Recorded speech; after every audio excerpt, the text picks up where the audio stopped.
Alors, je crois qu'il faut quand même rappeler ce qu'est un bilan énergétique, parce que je ne sais pas si tout le monde a une connaissance parfaite de cette question. Il faut distinguer plusieurs types de bilans dans l'énergie. Il y a ce qu'on appelle l'énergie primaire et il y a ce qu'on appelle l'énergie finale. Il ne faut pas les confondre. Quand on ne précise pas, on parle toujours d'énergie primaire. L'énergie primaire, c'est l'énergie à l'entrée du système énergétique.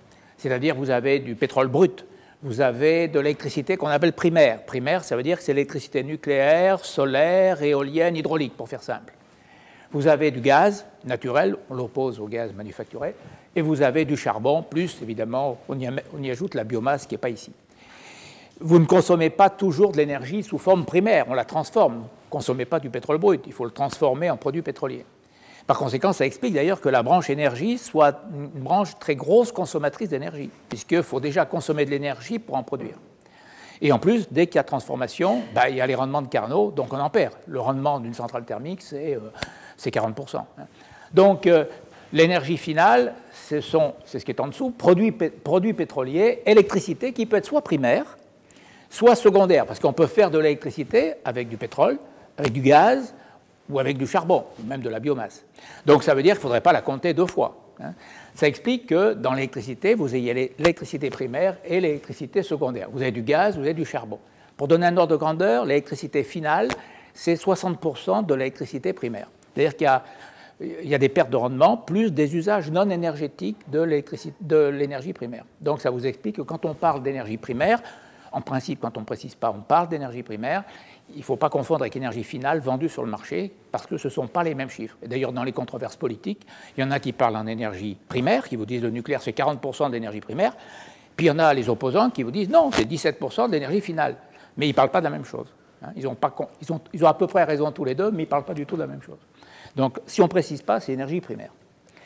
Alors voilà, sur l'histoire du monde, depuis 1800, vous remarquerez d'abord qu'il y a quelque chose qui est important. Il y a une croissance extrêmement forte, évidemment, liée à la révolution industrielle, de la consommation mondiale d'énergie.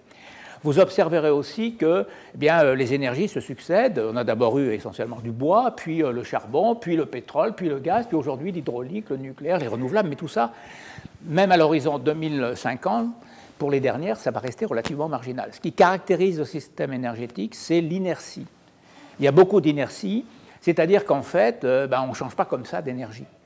Parce que l'énergie est toujours consommée à travers un équipement. Ne perdez jamais de vue que vous ne choisissez pas l'équipement en fonction de l'énergie la plupart du temps, c'est l'inverse. Vous ne choisissez pas l'équipement en fonction de l'énergie, vous choisissez l'énergie en fonction de l'équipement. Ce n'est pas tout à fait vrai toujours, mais il y a des moments où vous n'avez pas le choix. Les appareils qui marchent à l'électricité vous imposent en quelque sorte d'utiliser l'électricité. Alors chacune des énergies a des avantages et inconvénients. Le pétrole, c'est l'énergie dominante et qui va le rester encore longtemps. Ce qui vous explique d'ailleurs que dans la comptabilité énergétique, on parle de millions de tonnes d'équivalent pétrole.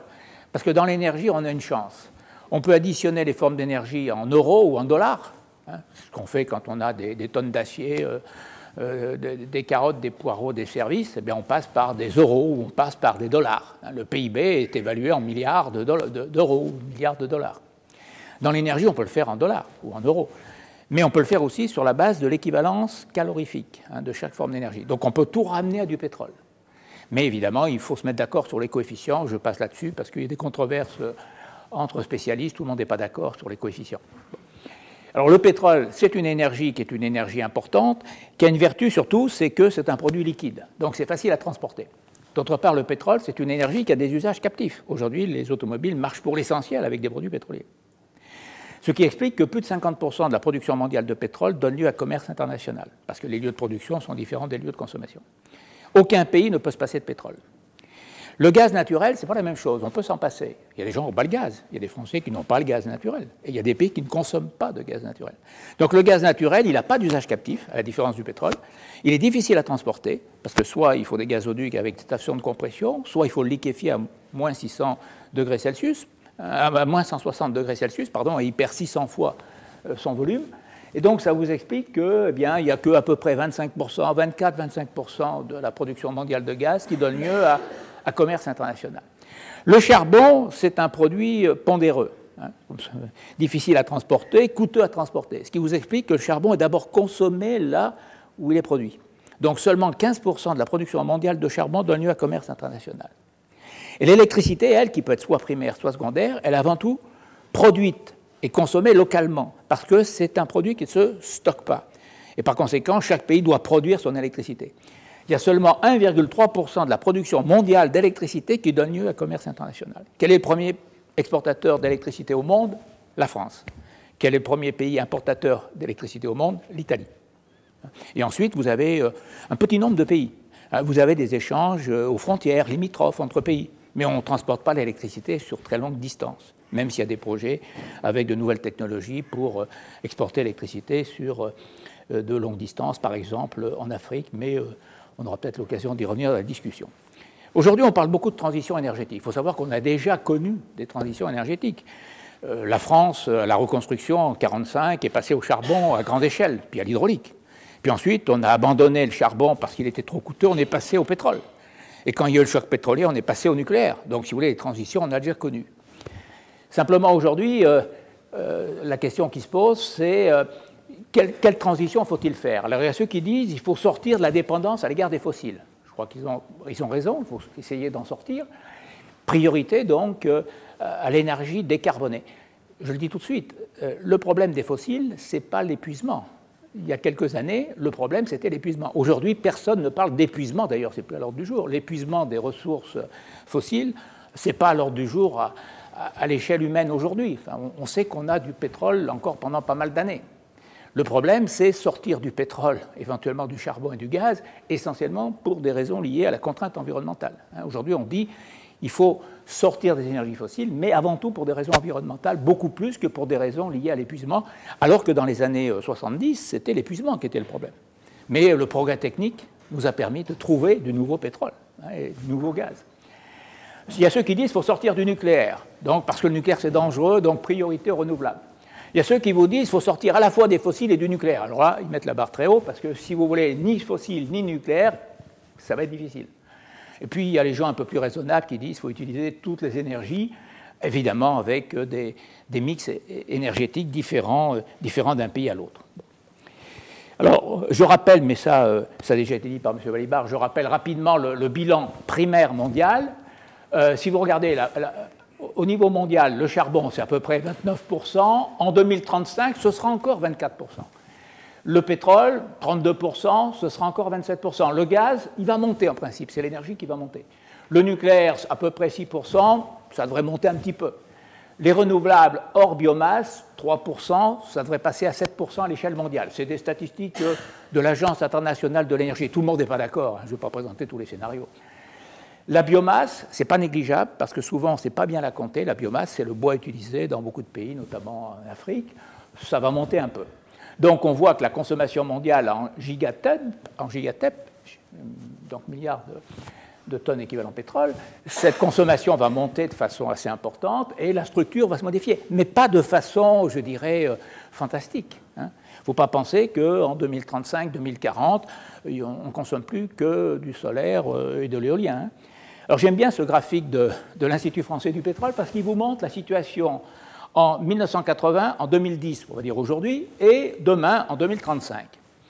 Regardez, la quantité de pétrole qu'on va utiliser, elle va monter. Bon, je parle en valeur absolue. Pareil, pour le charbon, ça va monter, se stabiliser. Le gaz, ça va monter un peu plus fortement à l'échelle mondiale. La biomasse, ça va monter. Le nucléaire, ça devrait monter aussi. Les renouvelables aussi, on part de très bas. Mais si vous regardez en termes relatifs, vous remarquerez que les énergies fossiles, c'est en rouge, c'était 85% du bilan primaire mondial en 1980, c'est encore 81%, et ce sera encore 74 à 75%. Donc on ne sortira pas des énergies fossiles facilement. On dit que c'est 3 fois 25. 25 pour le pétrole en 2035, 25 pour le gaz, 25 pour le charbon, à peu près, l'ordre de grandeur. Là-dessus, il y a un certain consensus. Donc vous voyez, les hydrocarbures, c'était 60% en 1980. Aujourd'hui, c'est à peu près 54%. Ça restera encore 50%. Il y a des inerties. Je crois qu'il faut avoir conscience de ces inerties. Oui. C'est pas un peu optimiste. On est en train de démontrer qu'il y a beaucoup de charbon et ça coûte pas cher. Vous dites, qu'est-ce qui n'est pas un peu optimiste? Oui. En 2010, vous voyez que le 2010 va monter. Oui. C'est que dans le monde, il y a beaucoup de charbon Oui. et ça coûte pas cher. Oui. Et il y a dans la Chine. Oui. Pour des raisons environnementales, parce que les grands consommateurs de charbon, à commencer par la Chine, ont conscience qu'il faut qu'ils passent plutôt au gaz qu'au charbon. C'est un des scénarios, si vous voulez. Oui, non, mais on peut trouver des scénarios qui disent qu'il faut faire du tout nucléaire, des scénarios qui vous disent qu'il faut faire du tout charbon. Aujourd'hui, la quantité de charbon, il y a beaucoup de pays dans le monde, on a conscience que si on continue à développer le charbon, on va accroître le problème environnemental. Et même les Chinois ont conscience qu'il faut réduire, si vous voulez, leur consommation de charbon, notamment dans les centrales. Mais je vais venir sur le charbon. Donc, le World Energy Outlook de novembre 2013, c'est récent, a montré la chose suivante. Les réserves pour le pétrole, aujourd'hui, alors il faut bien distinguer le point de vue du géologue du point de vue de l'économiste. Les réserves de pétrole, réserves qui sont les réserves prouvées et récupérables, c'est de l'ordre de 178 ans aujourd'hui, avec la consommation actuelle. Et 54 ans pour les réserves prouvées. Alors, ce qu'on appelle réserves prouvées en économie, ce sont des réserves que je sais aller chercher techniquement et que je sais aller chercher dans les conditions économiques d'aujourd'hui, c'est-à-dire c'est rentable. Si vous voulez, il y a 30 ans, on savait aller chercher du pétrole à 100 mètres de profondeur dans la mer. Aujourd'hui, à l'est du Brésil, on sait faire des trous à 2000 mètres de profondeur et on fore encore à 5000 mètres. Donc on est à 7000 mètres par rapport à la surface de la mer. Donc le progrès technique, ça nous permet d'aller chercher des choses qu'on ne connaissait pas. Alors les réserves, le géologue va vous dire, mais les réserves, elles sont considérables. L'économiste répondra, est-ce que je sais aller les chercher? Et oui, à quel coût? Donc ça, c'est important. Il y a 233 ans pour le gaz naturel, y compris le gaz non conventionnel. 61 ans pour les réserves prouvées actuelles, le gaz conventionnel.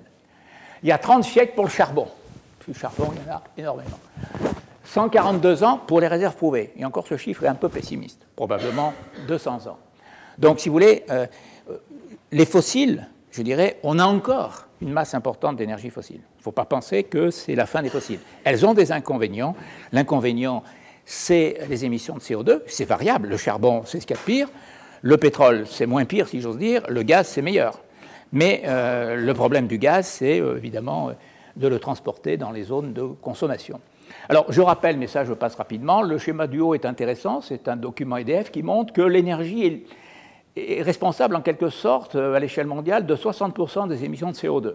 Si vous regardez la structure, vous voyez que 40%, c'est la production d'électricité.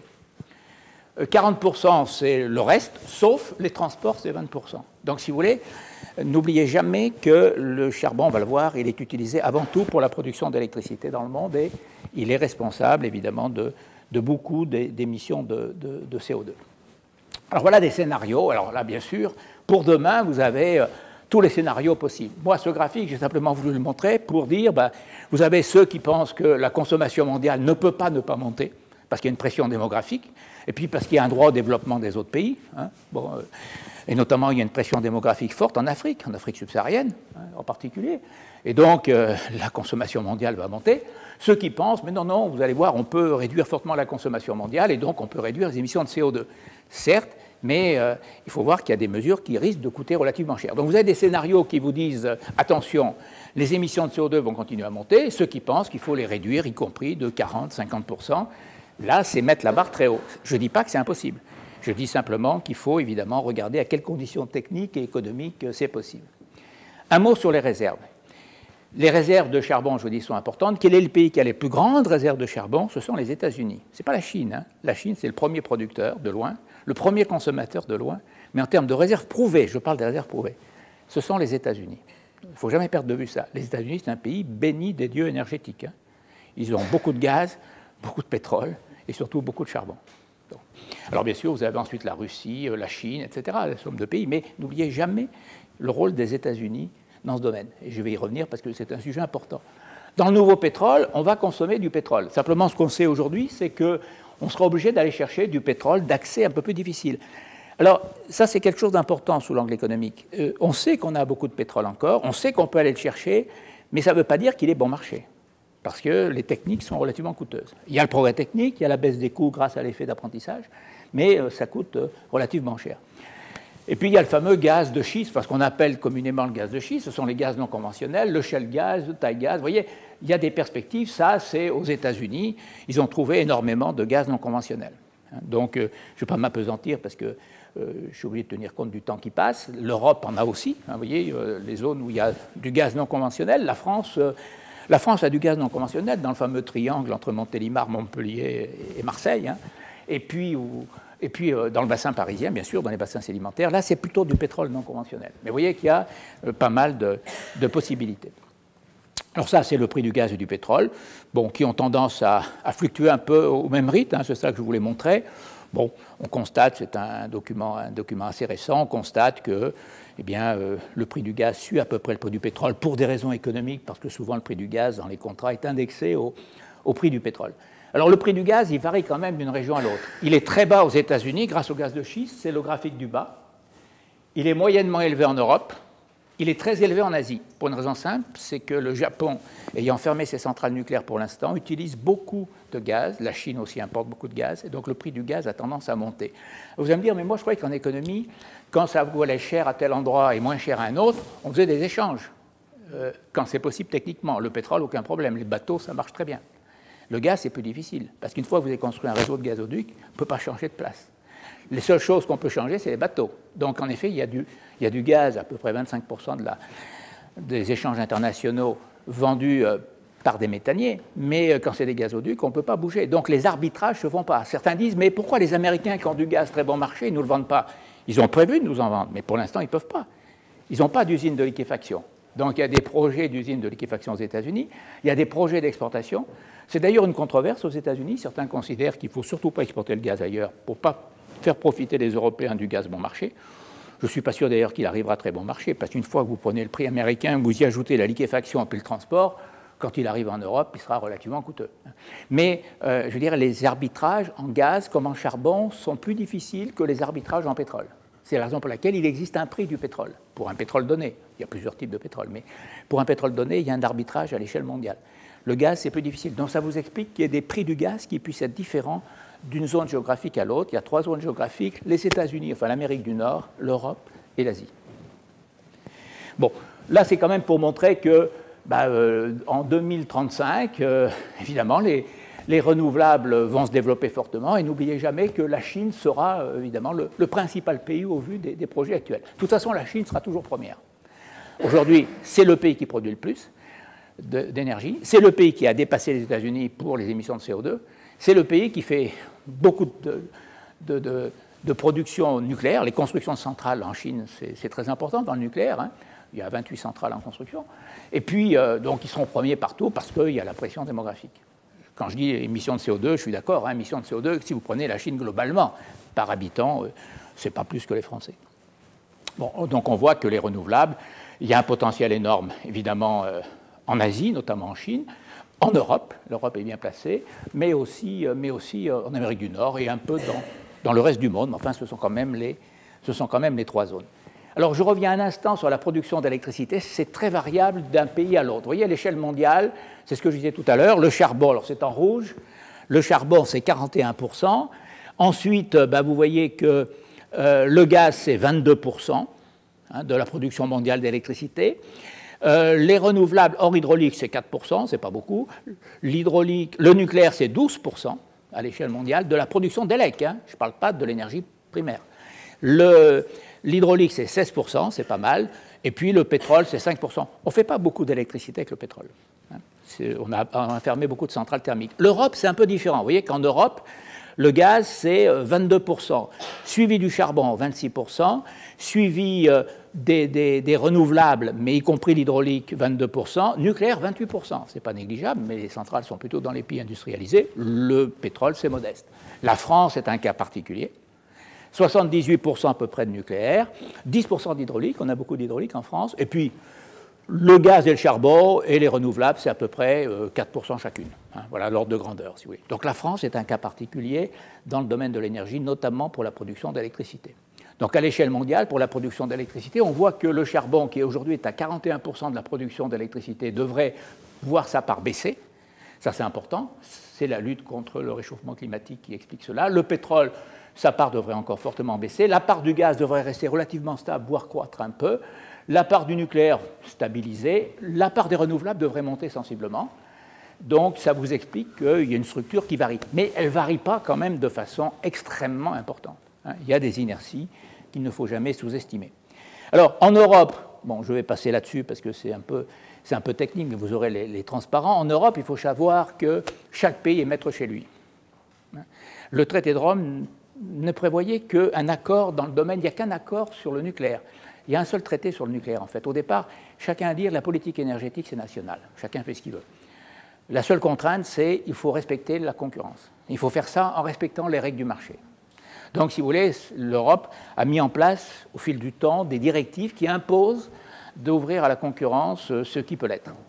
Ça vous explique qu'on est passé, par exemple, dans l'électricité, ou de vrai dans le gaz aussi, du schéma de gauche, où la même entreprise produisait, transportait, distribuait, un schéma de droite, où on ouvre ce qui peut être ouvert à la concurrence. La production n'est plus un monopole. Il n'y a pas qu'EDF qui produit l'électricité en France aujourd'hui. La fourniture, c'est ouvert à la concurrence. Vous pouvez acheter votre électricité où vous voulez, même dans les supermarchés à la limite. Bon.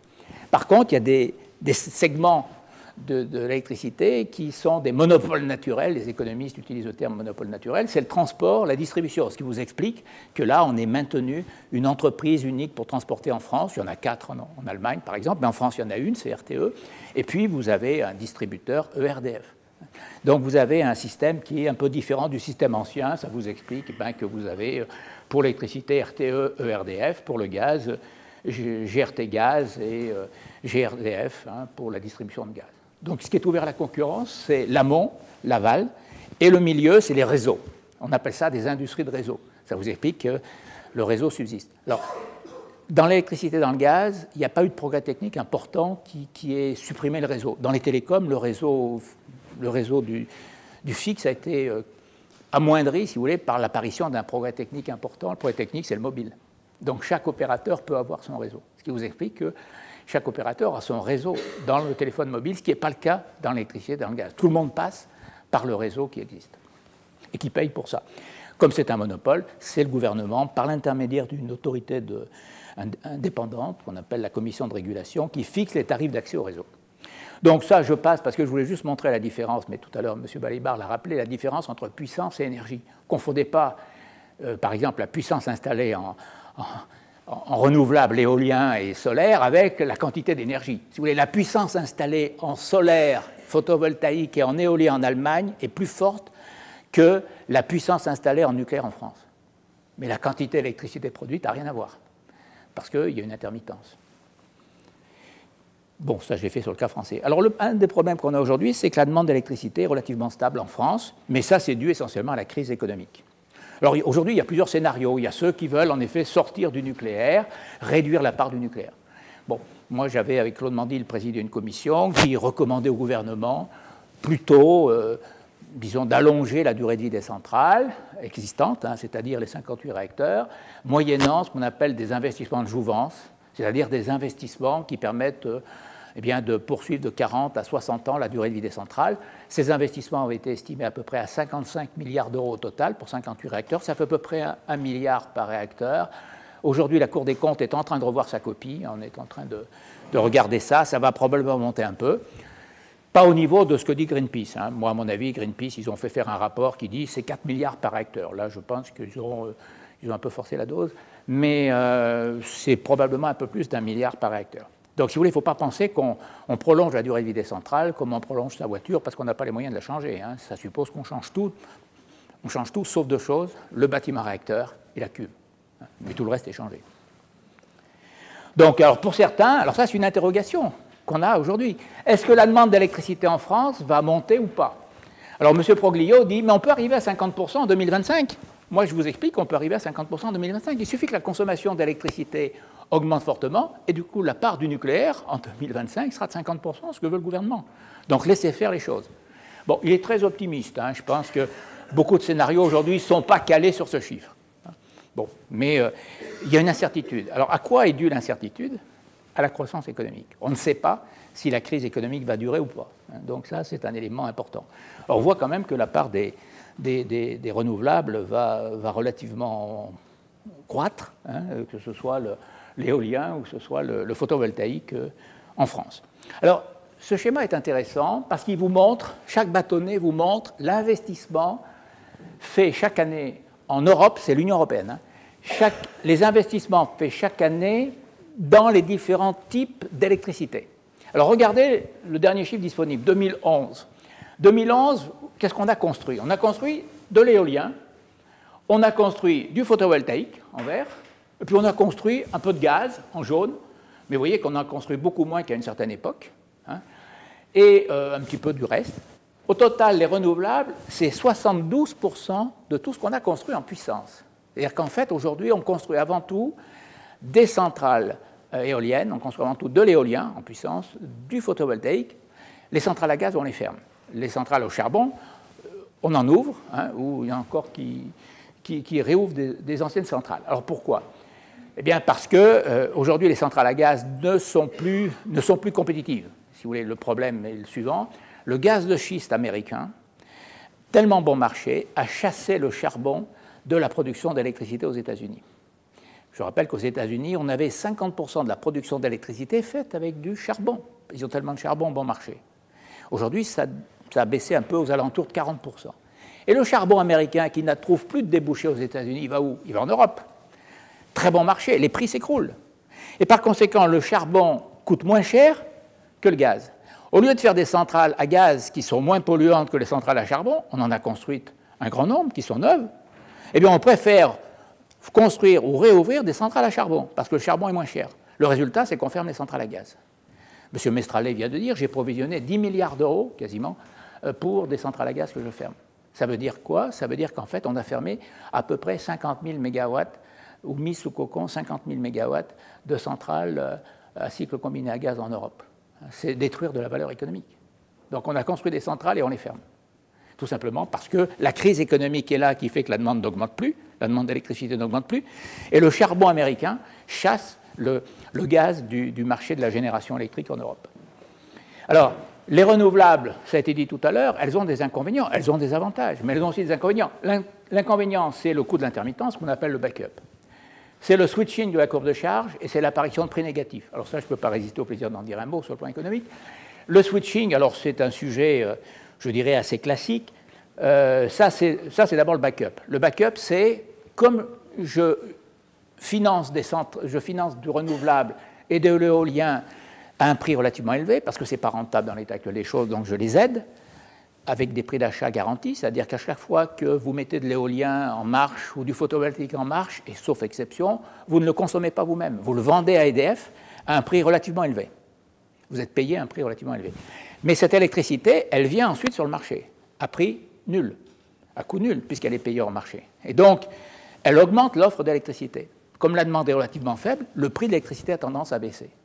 Mais comme elle est payée hors marché, cette électricité, elle coûte plus cher que le prix du marché. Et par conséquent, le delta, le surcoût, il est mutualisé sur l'ensemble de tous les consommateurs. Quand vous regardez votre facture d'électricité, vous verrez qu'il y a une petite ligne qui s'appelle CSPE, Contribution au service public de l'électricité. C'est le surcoût des renouvelables. Eh bien, ce surcoût, il n'arrête pas de monter. En Allemagne, aujourd'hui, ça dépasse 20 milliards d'euros. Donc même les Allemands, ils en ont assez, parce qu'ils disent, c'est très bien de sortir du nucléaire, mais ça nous coûte les yeux de la tête avec les renouvelables. Donc il faut modifier le système. Alors en France, ça nous coûte un peu moins cher. En France, on est plutôt à 6,5 milliards d'euros. Là, c'est 6 500 millions d'euros. Vous voyez qu'une grande partie du surcoût, c'est dû au renouvelable. Il n'y a pas que le renouvelable en France. Il y a aussi ce qu'on appelle la péréquation spatiale, mais je ne veux pas trop développer. Donc ça, c'est le backup. C'est-à-dire qu'il faut tenir compte du fait qu'on a mis en place, pour des raisons environnementales qui peuvent se justifier, des mécanismes de soutien des renouvelables, mais que ça coûte relativement cher. C'est le consommateur qui paye, hein. Pas le contribuable, c'est le consommateur. Alors, le switching, c'est très intéressant. Sur le plan économique, les centrales sont appelées dans l'ordre des coûts croissants. Évidemment, on commence par les moins chers. Les moins chers, c'est quoi? C'est le fil de l'eau. C'est les centrales sur la vallée du Rhône. Puis après, on fait appel au nucléaire en France. Puis après, on fait appel aux centrales au charbon. Puis après, aux centrales à gaz. Puis après, aux turbines à combustion qui fonctionnent au pétrole. Et puis aux barrages, puisqu'on garde de l'eau dans les barrages. On ne sait pas stocker l'électricité, mais on sait stocker l'eau. Et si ça ne suffit pas, on fait appel aux importations. Le problème qui s'est passé, c'est une translation vers la droite de la courbe de charge. C'est-à-dire que les renouvelables qui sont payés hors marché participent aux enchères à coût zéro, puisqu'elles sont payées hors marché. Donc elles viennent sur le marché à prix zéro. Ça veut dire qu'il y a une translation vers la droite de la courbe du mérite ordinaire. Si bien que pour une demande donnée, le prix d'équilibre, il a tendance à baisser. Ce qui vous explique aujourd'hui que le prix sur le marché soit plus faible, par exemple, en Allemagne qu'il n'est en France. Vous allez me dire, mais les Allemands, ils sortent du nucléaire, ils ont une électricité moins chère que nous. Moins chère sur le marché. Parce que sur le marché, vous avez beaucoup d'électricité renouvelable en Allemagne. Et ça fait baisser le prix d'équilibre. Hein, c'est facile à comprendre. Et donc, dans certaines situations, il y a tellement d'électricité renouvelable eh bien qu'on ne sait plus quoi en faire. Alors, ça, c'est le switching, vous voyez. La courbe du haut, en situation normale, pour la même demande, j'ai une translation vers la droite. C'est facile à comprendre, mais moi, je ne suis pas sûr d'avoir compris. Le consommateur en Allemagne, que je sache, qu'il soit particulier ou industriel, paye l'électricité en gros 2 fois plus qu'en France. Ça coûte 2 fois plus cher en Allemagne qu'en France. Pour le consommateur domestique, oui. Pour le consommateur. Oui. Bien, ce que vous dites, c'est que dans ce prix qu'on paye, il y a une énorme contribution en fait à l'État qui consiste à acheter hors marché les renouvelables intermittents. Absolument. Si vous voulez, quand vous achetez l'électricité, vous payez, en France, vous la payez à peu près 14 centimes d'euros le kilowattheure. C'est ce que vous payez, vous et moi.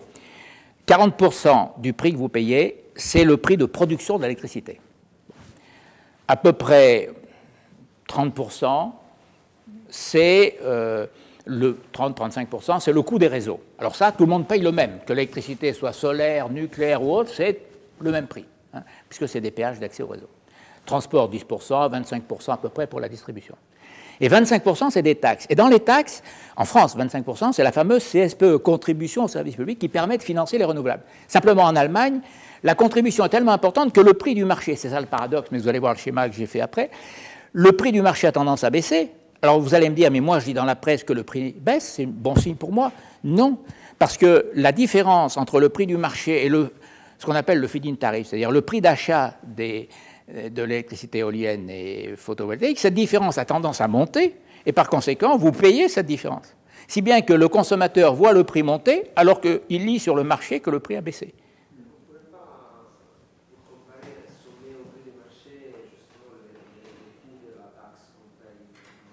Non, mais ça, c'est une solution. Une des réformes qui est possible aujourd'hui, c'est d'obliger les renouvelables à venir sur le marché. C'est ce que... Pour les consommateurs, par exemple, une donnée, ça suffit d'ajouter au prix du marché les prix de la taxe. C'est pas comme ça que ça se passe. Le marché, si vous voulez, toute l'électricité, alors je ne peux pas tout développer en 5 minutes, hein, mais toute l'électricité ne passe pas nécessairement par le marché. C'est ça le problème. Et une partie du prix en France est fixée par l'État. Donc, si vous voulez, c'est plus compliqué. Alors, ça vous explique que les prix de l'électricité soient plutôt orientés à la baisse, et plutôt orientés à la baisse plus en Allemagne qu'en France. Il y a un effet pervers des énergies renouvelables de ce point de vue. Alors, je crois que le schéma suivant que j'ai construit explique bien la situation paradoxale. C'est extraordinaire parce que moi j'ai une courbe qui montre le prix d'achat par le particulier ou par l'industrie en Allemagne, ça grimpe exponentiellement. Mais ce n'est pas contradictoire. Ben non, c'est paradoxal. Non, mais je vous l'accorde, mais ce n'est pas contradictoire. Le problème est le suivant. L'injection d'électricité éolienne payée hors marché, parce qu'on appelle des feed-in tarifs, fait baisser le prix sur le marché spot, puisqu'il y a trop d'électricité. Ça fait augmenter le surcoût entre le prix d'achat et le prix du marché, donc la CSPE, et donc ça fait augmenter le prix TTC payé par le consommateur. En plus, il faut y ajouter le coût du backup et le coût qu'il peut y avoir sur les réseaux. Donc vous avez une situation tout à fait paradoxale qui fait que le prix du marché baisse alors que le prix a tendance à monter. C'est tellement paradoxal qu'à certains moments, il y a trop d'électricité par rapport... L'électricité ne se stocke pas. En Bretagne, quand il y a une production d'artichauts trop forte, qu'est-ce qu'on fait? Que font les agriculteurs? Ils détruisent une partie de la production pour éviter l'effondrement des cours. Alors nous, on pourrait détruire physiquement la production d'électricité. La logique, c'est de dire, écoutez, il est interdit d'injecter de l'électricité éolienne et photovoltaïque quand le prix est trop bas. Mais la loi dit qu'elle est prioritaire. Donc, ceux qui sont payés hors marché, ils veulent continuer à injecter. C'est pour ça qu'il faut changer la loi. C'est d'ailleurs ce qui va se passer. Donc, qu'est-ce qui se passe? Il y a trop d'électricité éolienne, par exemple en mer du Nord, la nuit grâce au vent en Baltique. Donc, il y a trop d'électricité. Il faut arrêter des centrales thermiques. Donc, en général, une centrale à gaz, une centrale à charbon. Mais arrêter une centrale pour 3 heures. Les électriciens savent que c'est coûteux, parce qu'il faut la remettre en marche. C'est pas facile, une centrale thermique, etc. Alors, qu'est-ce qu'on fait? On paye quelqu'un pour vous débarrasser du produit. C'est-à-dire que le prix devient négatif. C'est-à-dire que c'est le seul produit au monde, l'électricité, où on constate des prix négatifs. Hein? Vous allez me dire, des fois, moi j'ai pris l'avion, j'ai quasiment payé 0, parce que la compagnie low cost avait intérêt à ce que le siège soit occupé, parce qu'elle a une subvention quand le siège est occupé, mais je payais au moins les taxes. On ne m'a pas encore payé pour prendre l'avion. Tandis que là, on vous paye pour prendre l'électricité. Vous allez me dire, moi je vais aller sur le marché spot. Vous ne précipitez pas, parce que d'abord, tout le monde ne peut pas y aller. Les gros industriels peuvent en profiter. Qui c'est qui en profite? Les Suisses. Pourquoi? Parce que les Suisses, sont les seuls qui ont des steppes, des stations de pompage énormes en Suisse. Et donc, eux, ils sont incontournables, les Suisses, parce qu'ils sont dans la liaison nord-sud. Donc, ils achètent l'électricité à prix négatif, ils stockent, ils font monter de l'eau dans leur barrage au sommet des montagnes, et ils returbinent aux heures de pointe pour revendre notamment aux Italiens au prix fort. Donc ça, c'est de l'économie. Voilà. Alors aujourd'hui, il y a une réforme. Certains disent il faut réformer le système, c'est pas possible. Les Allemands, d'ailleurs, sont les premiers à l'avoir compris. Aujourd'hui, l'idée, c'est obliger, par exemple, ceux qui font de l'électricité renouvelable à vendre l'électricité sur le marché, et on vous donne une prime pour compenser le surcoût. C'est une bonne chose. C'est ce qu'on appelle les FIP. C'est la solution numéro 2. C'est ce vers quoi on va probablement en Allemagne. Ils ont commencé à le faire.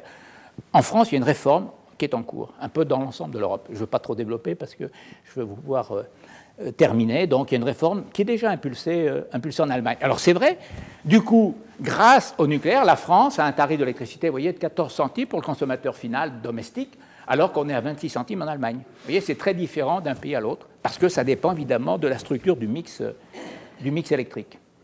L'avantage sur la production d'électricité, vous le voyez, c'est que grâce au nucléaire, le kilowattheure français émet relativement peu par rapport aux autres. Regardez les Allemands, les Anglais et le Danemark. Tout le monde cite toujours le Danemark, mais le Danemark, ils ont beaucoup de centrales à charbon.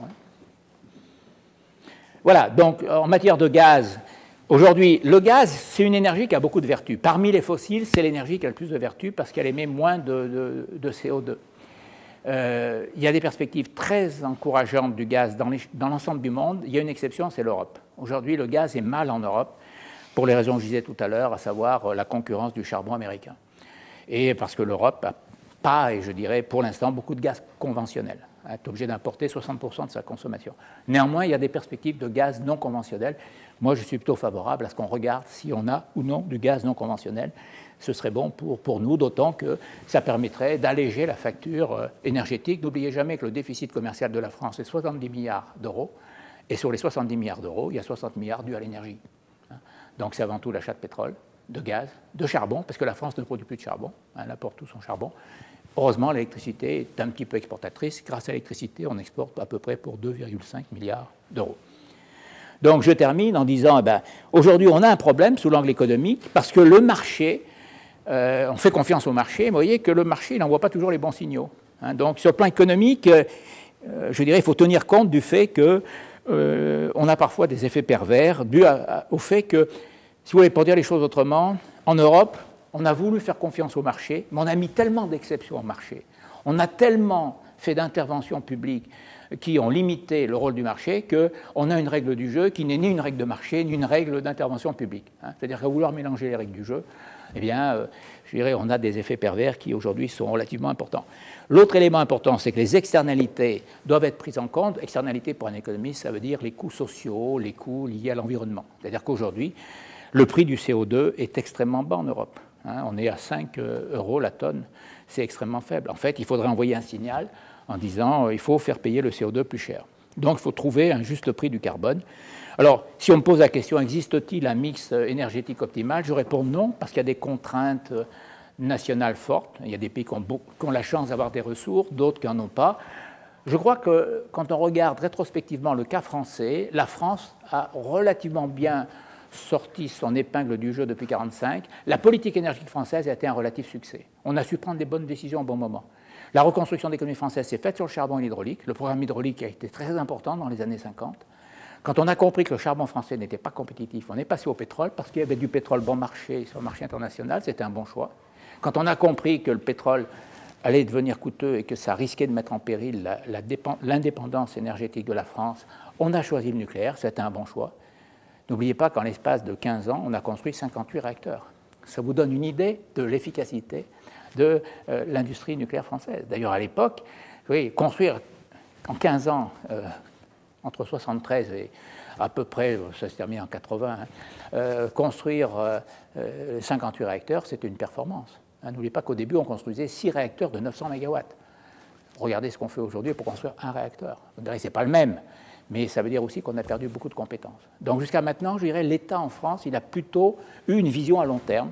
C'était, je dirais, un bon choix. Donc moi, je pense qu'il faut maintenir un mix relativement diversifié. tenir compte de ses atouts. L'atout de la France, évidemment, c'est le nucléaire.